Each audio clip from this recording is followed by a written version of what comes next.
श्याम दोस्तों, राधे राधे। आज के वीडियो में आप सबके साथ शेयर कर रही हूँ जन्माष्टमी व्रत का पारण आपको कब करना चाहिए, सही समय जो है वो कब है, दान में क्या क्या निकालना चाहिए, क्या खाकर व्रत खोलना चाहिए, इसके साथ ही साथ चौकी जो है वो कब हटानी चाहिए। आज के वीडियो में संपूर्ण जानकारी आप सबके साथ शेयर करूंगी। तो चलिए वीडियो को कर लेते हैं शुरू और जान लेते हैं समस्त महत्वपूर्ण जानकारी। जैसे कि आप सबको पता है कि जन्माष्टमी का जो पर्व है वो 16 अगस्त को दिन शनिवार को मनाया जा रहा है। ऐसे में बहुत सारे लोगों के मन में असमंजस की स्थिति इस बात के लिए बन जाती है कि जो व्रत है उसका पारण हमें कब करना चाहिए। तो देखिए, यदि आपके घर की परंपरा है कि आप जो व्रत का पारण है वो रात्रि 12 बजे, जब भगवान श्री कृष्ण का जन्म हो जाता है तब आप प्रसाद खाकर व्रत का पारण कर लेती हैं, तो आपको उस समय यानी कि रात्रि के 12 बजे व्रत का पारण कर लेना चाहिए। और यदि आपके घर का ऐसा विधान नहीं है, अगले दिन व्रत जो है वो खोलने का विधान है, तो अगले दिन आपको स्नान ध्यान करना चाहिए, सूर्य भगवान को अर्घ देना चाहिए, उसके बाद जो व्रत का पारण है वो करना चाहिए। अब बहुत सारे लोगों के मन में ये प्रश्न आता है कि जो व्रत है उसमें क्या खाकर व्रत का पारण करना चाहिए।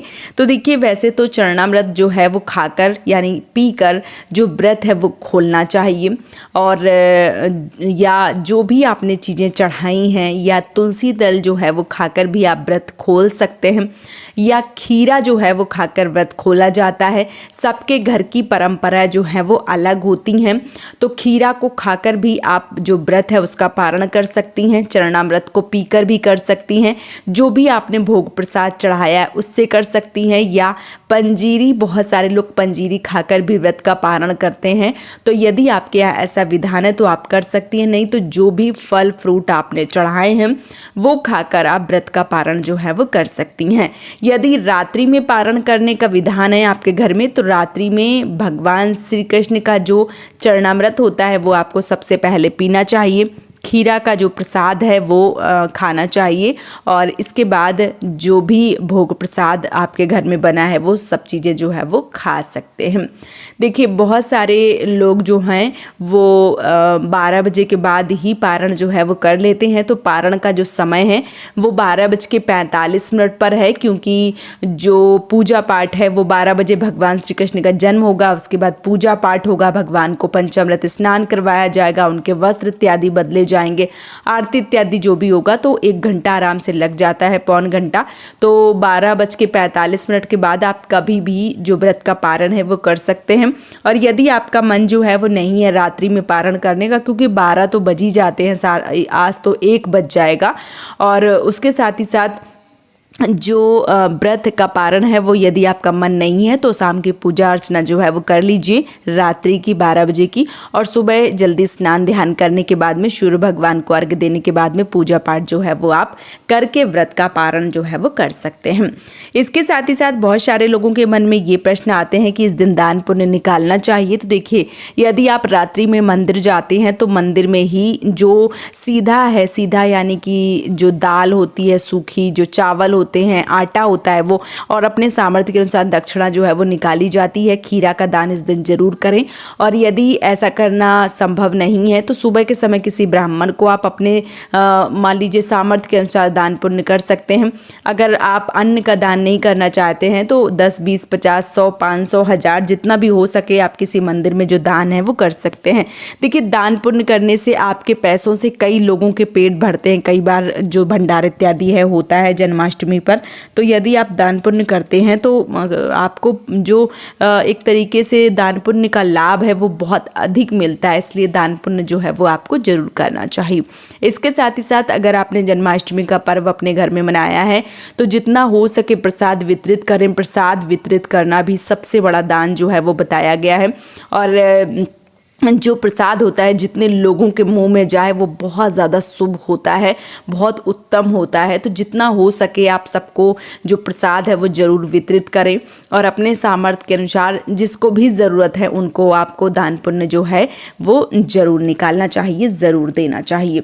इसके साथ ही साथ एक प्रश्न जो है वो और है कि जो चौकी है वो हमें कब हटानी चाहिए। तो देखिए, भगवान श्री कृष्ण का जो जन्म है वो जैसे 16 तारीख को है, इसके साथ ही साथ जो छठी तक आपको कम से कम जो चौकी है वो लगी रहने देना चाहिए। अगर बहुत ज़्यादा आपने मान लीजिए लड़ियाँ इत्यादि लगाई हैं तो आप सोमवार को हटा सकती हैं, क्योंकि रविवार को ना हटाएं चौकी, सोमवार को आप हटा सकती हैं। लेकिन अगर आपने सिंपल सा किया है, बहुत ज़्यादा तामझाम नहीं है, तो फिर रहने दें। जब छठी हो जाए और छठी का पूजन हो जाए उसके अगले दिन स्नान ध्यान करने के बाद में जो चौकी इत्यादि है वो हटा सकती हैं।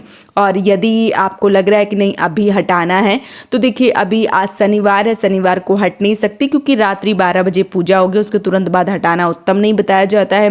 और रविवार को चौकी हिलाना भी नहीं चाहिए। इसके साथ ही साथ सोमवार को चौकी हटा सकते हैं, और सोमवार को ना हटाएं तो आप जब भगवान श्री कृष्ण की छठी है वो मना लें, उसके अगले दिन स्नान ध्यान करके अगर अच्छा दिन है तो आप जो चौकी है वो हटा सकते हैं।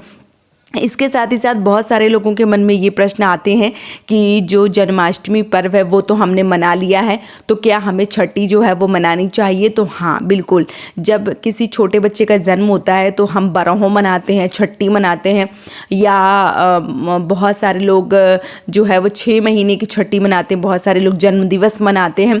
तो देखिए, जब आप भगवान श्री कृष्ण का जन्मोत्सव मनाते हैं तो आपको जो छठी है वो ज़रूर मनाना चाहिए। और छठी का वीडियो मैंने अपने चैनल पर डाल दिया है कि छठी जो है वो हमें कब मनानी है, तो उस वीडियो को आप लोग देख सकते हैं और छठी जो है वो पूरी विधिवत रूप से मना सकते हैं। भगवान श्री कृष्ण को जो मान लीजिए कि प्रसन्न है वो कर सकते हैं और उनका आशीर्वाद जो है वो आप प्राप्त कर सकते हैं।